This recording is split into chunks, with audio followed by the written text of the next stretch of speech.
நான் உங்கள் அன்பு மோகன் கார்த்திக். ரொம்ப மன நிறைவாக இருக்குது. இன்றைக்கி நம்ம கூட இருக்கிறவங்கள நாம் பார்த்துட்டா தான் நம்மளை இறைவன் பார்த்துக்குவான்.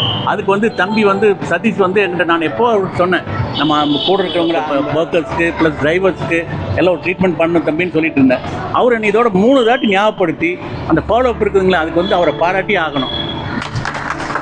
தேங்க்ஸ்ண்ணா. அவராகவே டேட் ஃபிக்ஸ் பண்ணி அவராகவே எல்லாத்துக்கும் ஏற்பாடு பண்ணி நம்ம ஸ்கூலுக்கு இன்றைக்கி பண்ணலான்னு முடிவு பண்ணி இன்றைக்கி ஒரு மெடிக்கல் கேம்ப் பண்ணிகிட்ருக்க நம்ம கூட இருக்கிற ஆயமாஸ்க்கு டிரைவர்ஸ்க்கு எல்லாத்துக்குமே அது ரொம்ப மன நிறைவாக இருக்குது. இதில் என்னென்ன பண்ணுறோங்கிறதுக்கு முன்னாடி நான் 3 பேருக்கு நன்றி சொல்லணும். ஒன்று doctor Eswaramoorthy Revathi hospital, 2 Gandhi Nagar rotary club, அவங்க தான் இந்த வேனு இந்த இதெல்லாம் ப்ரொவைட் பண்ணியிருக்காங்க. அடுத்தது கண் பரிசோதனைக்கு லோட்டஸ், அவங்களுக்கு நாம் நன்றி கடன் பட்டிருக்கோம். இது என்னென்ன பண்ணுறோங்கிறது தம்பி சதீஷ் விளக்கமாக சொல்லுவார். அண்ணா வணக்கம். அதாவது எனக்கு திருப்பூருக்கு இந்த 20 வருஷத்தில் அண்ணனோட அப்பா, நான் குமரன் ஹாஸ்பிட்டல் ஒர்க் பண்ணும்போது அங்கே வருவாங்க அடிக்கடி, நான் பார்த்துருக்கேன்.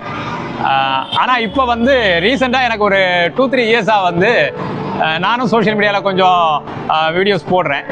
அப்படின்ற போது அண்ணனோட வீடியோஸ் பார்க்கும்போது எனக்கு உண்மையிலேயே அந்த ஒரு என்ன சொல்கிறது, அது ஒரு நேச்சுரல்னு சொல்லுவோம், யதார்த்தம். அது அண்ணன்கிட்ட நான் நிறைய கற்றுருக்கேன். அதே மாதிரி எனக்கு ரொம்ப பிடிச்ச ஒரு நபர் இவர். எளிமையாக அணுகக்கூடிய ஒரு இடத்துல அண்ணன் இருக்கார். அவங்க நிறுவனத்தில், கல்வி நிறுவனத்தில் ரேவதி ஹாஸ்பிட்டல் ஒரு கேம்ப் பண்ணுறதுக்கு வாய்ப்பு கொடுத்ததுக்கு முதல்ல அவங்களுக்கு நன்றி. இந்த இதயம் காப்போம் பேருந்து திட்டம் சார்பாக நம்ம 2024 நவம்பர்லேருந்தே கேம்ப் பண்ண ஆரம்பிச்சிட்டோம். கிட்டத்தட்ட 20,000 பேரை இந்த பஸ் ஸ்க்ரீன் பண்ணியிருக்கு. இது ஒரு மிகப்பெரிய சாதனை.